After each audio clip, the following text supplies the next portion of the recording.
Alright, we are here in beautiful sunny Florida, and today, people, we are breaking down UFC 206 Max Holloway versus Anthony Pettis for the interim featherweight championship of the world. And man, I am so glad this fight got moved to 5 rounds. I can't wait to see these guys go at it for 5 rounds, man. Two of the most skillful pound for pound guys in the UFC, in my opinion. I know Anthony Pettis has struggled of late, but the guy is still one of the very best in the world, and Max Holloway is a guy who's been on an absolute tear, but we will get into that fight at the end. Of course, we are going to be breaking down this entire card. We are coming off a profitable weekend. I did lose zero point 0.9 units on the UFC, but I did manage to rack up 1.6 throughout both Bellator cards and the Titan card, so it was a profit of 0.7 units, which of course isn't a lot, but a profit is a profit. So getting into this card, man. Another thing, I am recording this before I record my UFC Albany breakdown. I'm going to put both those up at the same exact time. I'm just recording this one first because the full odds, I should say, aren't out for UFC Albany yet. So I'm just praying for a miracle that by the time I am done this breakdown, the full odds will be up for UFC Albany. If not, we're just going to be talking about the 4 fights that actually have odds. We're going to be breaking down the whole card, but unfortunately there is only odds up for 4 fights there. But let's get into this card, man. Holloway versus Pettis for the interim title in Toronto, Canada. So, first up, we have Zach Makovsky minus 160 taking on Dustin Ortiz plus 140. Very good flyweight matchup here. Just shows how deep the flyweight division is, contrary to what some people believe, but those people are indeed very wrong. Comes to this fight, man, Dustin Ortiz, he is a very good talent. I think he fought very well against Formiga. Formiga was simply just the more talented guy there, and man, I think that's the case here with Zach Makovsky. Thing is, with Dustin Ortiz, he is a very good, scrappy guy, and he can always hang in there with the upper class of the flyweight division, but man, it just seems like he's always losing by decision. I mean, he can go out there and finish guys like Willie Gates, but against guys here like Zach Makovsky, I like Zach Makovsky to make this his fight and mix up the wrestling and the striking here and just keep Ortiz guessing. Dustin Ortiz here, he's going to just want to make this a dogfight and outwork Makovsky, keep him guessing. It's just a matter of who can make this their fight, really. Who's going to be the more active guy, who's going to be mixing things up more, and I believe Zach Makovsky is just simply he's the more skillful guy here, and he's just a step above Dustin Ortiz, and I do like Zach Makovsky here via a 30-27 decision, and I do have a play on this fight. I have the over in a couple parlays, the over 2.5 rounds, and I am going to be looking at Zach Makovsky via decision whenever that line comes out. So, big fight for me. I like the over there a lot, and I do like Zach Makovsky versus via decision bet when that comes out. But moving on here. Good fight here. Ustam Khabilov minus 210 taking on Jason Saggo plus 175. Man, I like Jason Saggo. He's an excellent talent and great grappler. He's in his prime, man, but man, this is really just the worst possible matchup for him, man. He's not going to be able to show off his grappling skills against Khabilov whatsoever. I think he might have his moments on the mat, maybe win a couple scrambles there, get on top. He'll have some moments, but man, I mean, he is going to be skillful enough to survive a finish here, but man, this is just all about Rustam Khabilov's wrestling all day long. I'm having a hard time seeing anything other than Rustam just landing takedowns and holding Saggo down for 3 rounds. And Saggo, really his only chance here is to reverse positions and somehow get on top of Rustam and hold him down for at least 2 out of the 3 rounds, or possibly get a big submission. Jason Saggo, he does have some great submissions on his record, but man, Rustam Khabilov is just very, very good defensively. I don't see Jason Saggo catching him with anything. So therefore, my official pick here is going to be Rustam Khabilov via a 30-27 28-27 decision. And I also have this fight. I have this the over in a parlay, and I also have Hustam Khabilov in a parlay with somebody I will talk about later in the card. So moving on. Very, very fun fight here, man. We got Lando Vanatta minus 170 taking on John Makdessi plus 150. So, man, this is just fireworks. This is a very fun fight here. I like Makdessi. I've been a fan of him for a while. But his only 2 wins in the last 3 years are Shane Campbell and Mehdi Baghdad. So nothing really too impressive there. I do believe Makdessi is regressing quite a bit. He's not quite the guy he used to be. I remember when he hit that spinning back fist. I forget dude's name, but that spinning back fist KO, one of my favorite KOs in UFC history. But man, he does have big power, but Lando Vanatta has a chin on him. So a Makdessi KO here is very low percentage. I really do like Lando Vanatta to outstrike and really put it on Makdessi and wear him out and eventually get that finish. And also, if Makdessi really is having a good night, finding his range, outstriking Lando, which, sometimes Makdessi really does show up, and Vanatta is an inexperienced guy, so, Makdessi could outstrike Vanatta here, but I do think Lando can absolutely outgrapple Makdessi here if he needs to.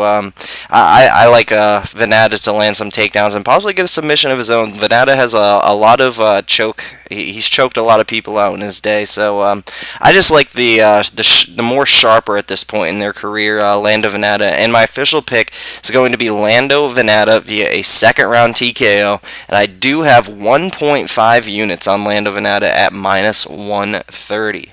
So, moving on, we got Mitch Gagnon minus 160 taking on Matthew Lopez plus 140. So interesting when it comes to betting here. I'll talk about that after the breakdown. But man, so personally, I am very high on Matthew Lopez. I do think he's a very skilled guy, very well-rounded. He does need to get some more experience in there. In his last fight, he simply just ran into an absolutely terrible matchup for his UFC debut. Obviously, Hani Yahya, one of the best grapplers in MMA, and that's what Lopez is good at. He's a very good grappler, and Hani Yahya just shut his game down. And Mitch Gagnon, he's a very stocky guy, big power, and he also has some excellent grappling of himself. But he has been away for over 2 years. And, if not for the layoff, I would slightly favor Mitch Gagnon in this spot. But I am going to slightly favor Matthew Lopez here, just to be the slightly sharper guy, man. He's been much more active. I believe he's the more athletic guy in his prime. Mitch Gagnon, I'm sure he is regressing quite a bit. He's been out for 2 years, been rattled with injuries. He's been around for a little while. I like Matthew Lopez here to mix up all his skills. I think he can outstrike Gagnon, although he has to stay away from the power. And then grappling, I think the grappling is fairly even, but just Matthew Lopez, man, like I said, he's the more active guy. Mitch Gagnon, he's been away for 2 years, so I think Matthew Lopez is going to be the slightly sharper grappler here. So I do like Matthew Lopez to outpoint Mitch Gagnon over the course of 3 rounds, and my official pick is going to be Matthew Lopez via a 29-28 decision.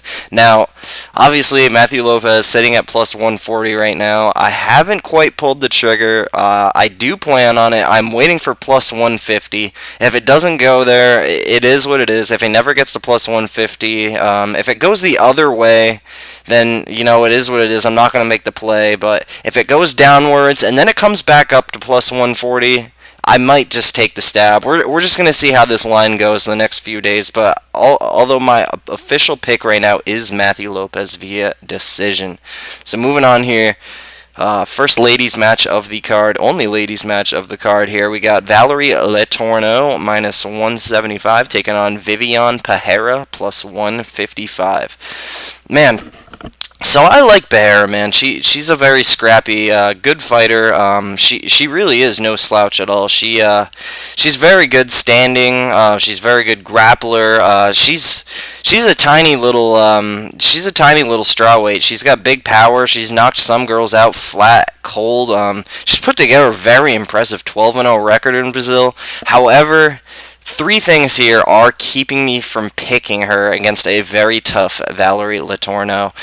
The UFC debut, not only the UFC debut, but the UFC debut in the opponent's home country. Another thing, she hasn't fought anybody particularly good at all. I think the best record of the best girl she beat is like 4-1 or 4-2. And lastly, like I said, she gives up quite a bit of size here. She is 5 feet flat, and she's not jacked. She's no Danielle Taylor by any means, who is a very big 5-footer.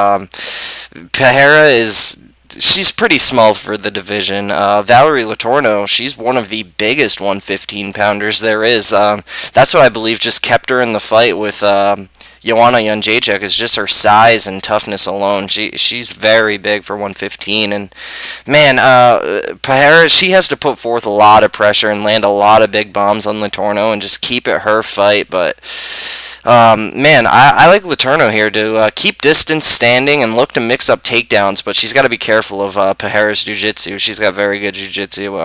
But my pick here, just based on size, experience, home country advantage, Pereira making the debut, I'm going to go with Valerie Letourneau here via a 30-27 decision. But when it comes to betting, I would definitely stay away from this fight.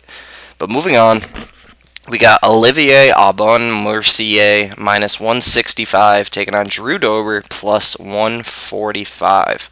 So Drew Dober, he's a very solid guy that truly is improving and putting together a great striking arsenal. And I've made money on Drew Dober in the past. I made money on him against Scott Holtzman. That was one of my very first bets in MMA.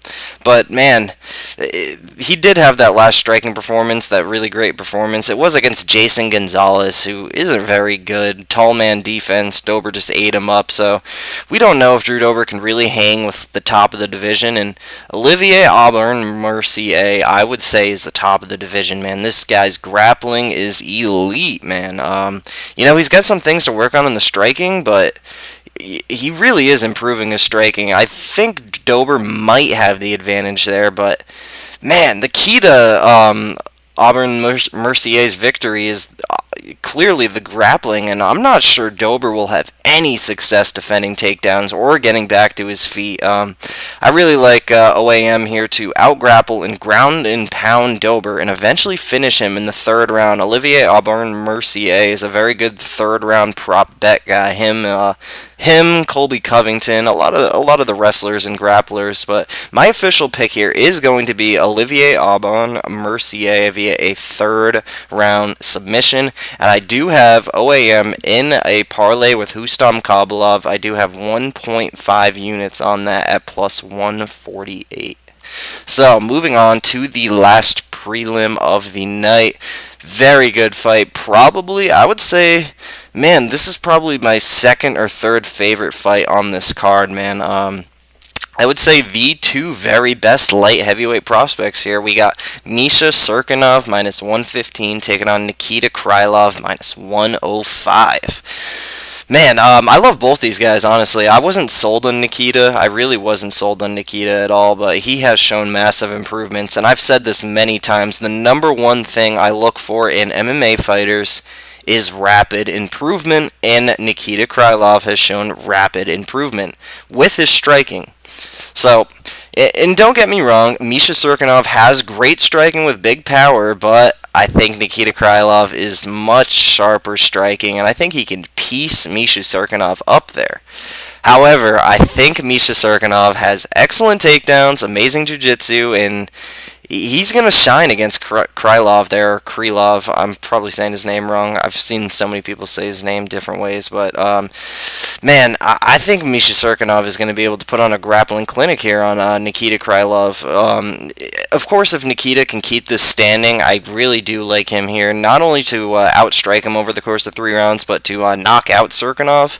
However, I do think the odds are in favor of Misha Cirkunov to get those takedowns, work his grappling game, and eventually submit Krylov.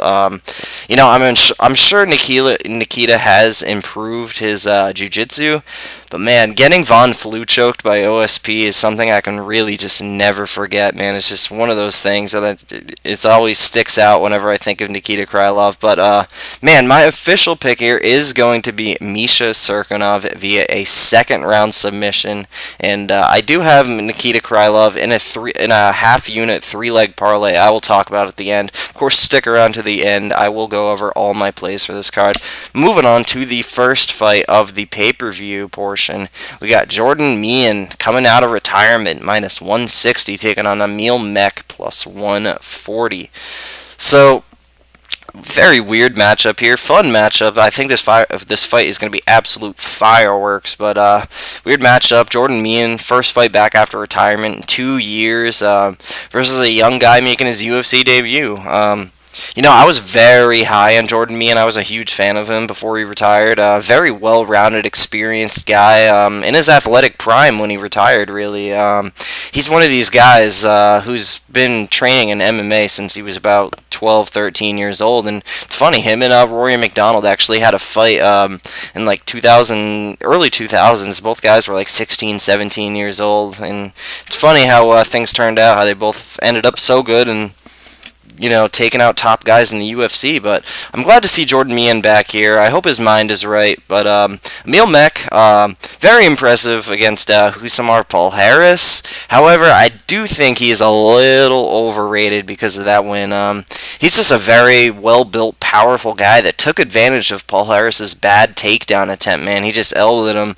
If you go and look at Emil Meek's all of his other fights, he's not the most skilled guy out there. And, of course, there's always room for improvement, but I just don't think the guy has it. He's just a very big, powerful guy, man, and I don't know if that's going to be enough against Jordan Meehan here, even with the layoff from Meehan. I think Jordan Meehan is the much, much more skilled guy here, especially when it comes to striking, man. I think Jordan Meehan is going to be able to piece up Emil Meek here.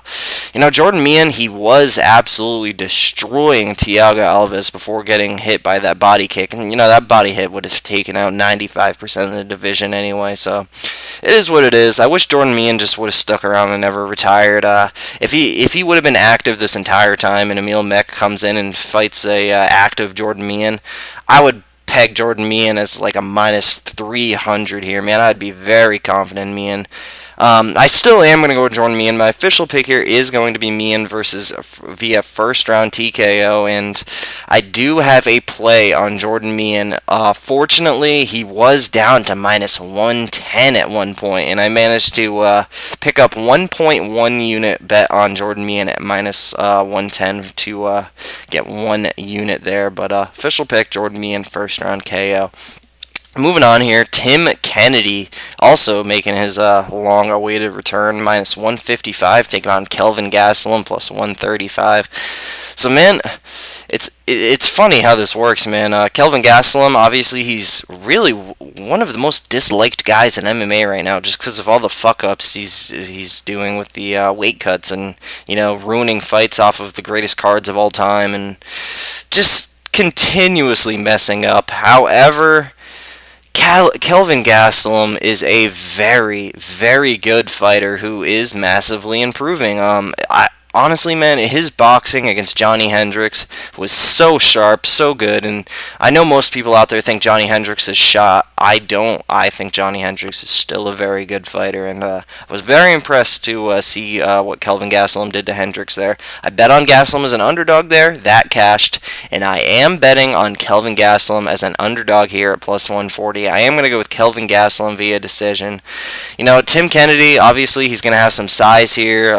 He's going to have some power, but Kelvin Gastelum is an iron chin, man. I mean, Kelvin Gastelum, he's just a savage. He is a little savage, and I like him at 185, man. He's fought at 185 before. He has wins at 185 against good guys like Uriah Hall and Nate Marquardt, and I know the Nate Marquardt, people think he's shot. He is a little shot to some degree. Still very dangerous, very good fighter. Just like Uriah, very dangerous. Kelvin Gastelum managed to beat them both. And, man, I like Kelvin Gastelum to just... he's been the more active guy than Tim Kennedy. I know I'm a broken record with the activity, but it's a big deal, man. History has proven if you're going to go and be gone for 2 years and come back, you're not going to be the same guy. It's going to take a couple fights for you to be the same guy. And, Tim Kennedy, not only has he been gone for a long time, he is aging, man. Tim Kennedy is 37 years old. He is not Jordan Meehan, who can come back in his late 20s, early 30s and still be sharp.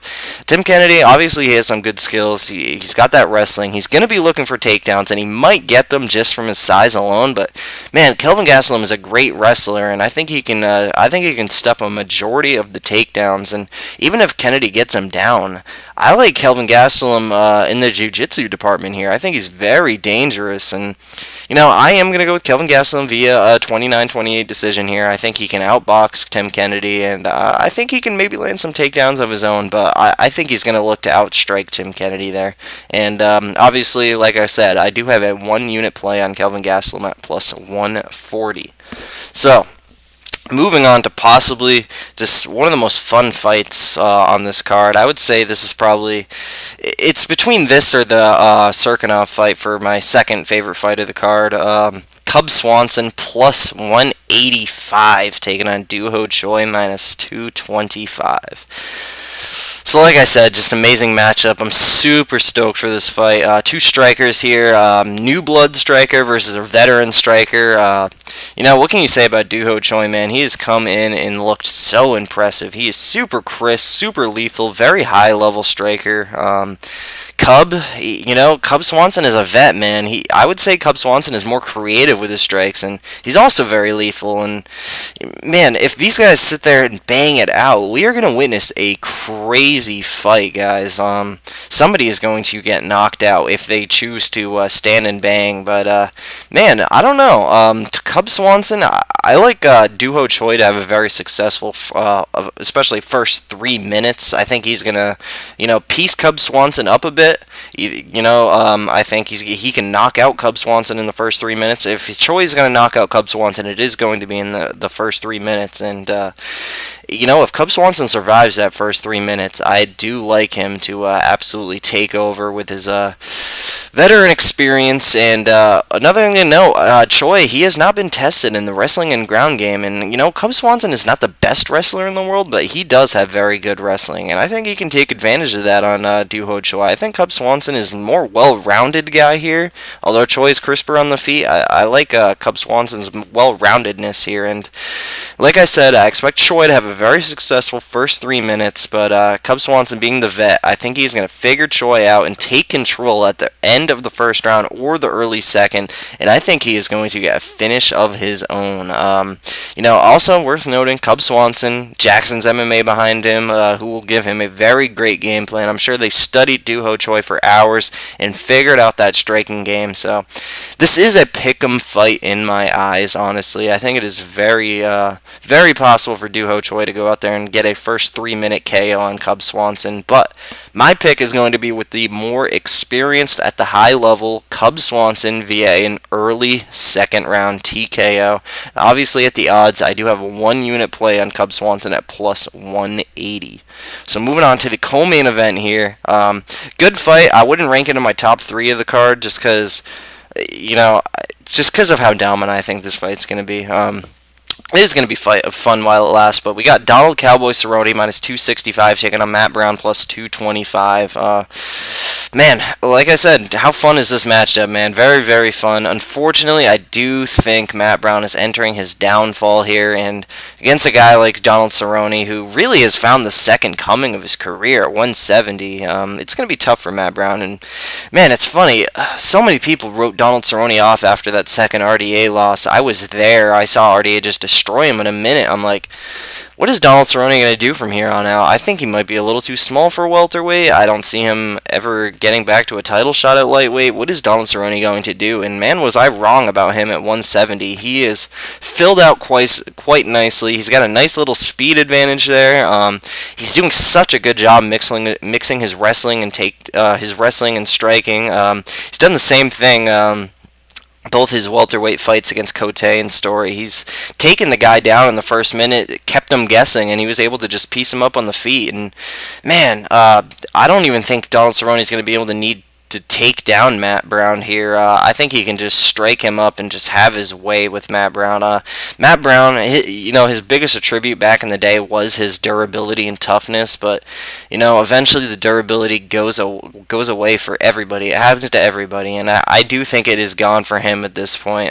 For Jake Ellenberger to go out there and just punch him down and beat him up in that first 30 seconds, that really concerned me. Matt Brown would have been able to eat that shot back in the way. I don't really blame him completely for the body shot. If anybody eats that liver shot, they are going to go down. But man, that first flurry Ellenberger had in the first minute, very concerning. And man, Donald Cerrone is levels above Jake Ellenberger's striking. Donald Cerrone is going to put on a clinic here. I like Donald Cerrone to absolutely shine here and have his best performance at welterweight. Official pick, Donald Cerrone, first round TKO. And I do have Cerrone in a couple parlays I will talk about at the end. But we are going to get into the main event here, folks, for the interim featherweight title of the world. We got Max Holloway minus 190 taking on Anthony Pettis plus 165.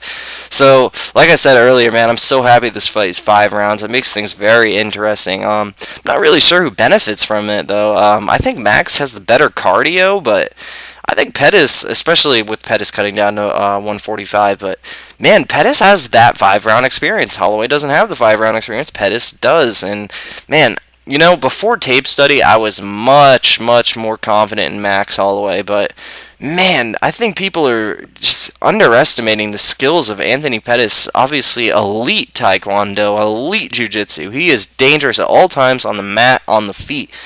However, I do think that cut to 145 is really difficult for him, and he was in some bad spots against Oliveira.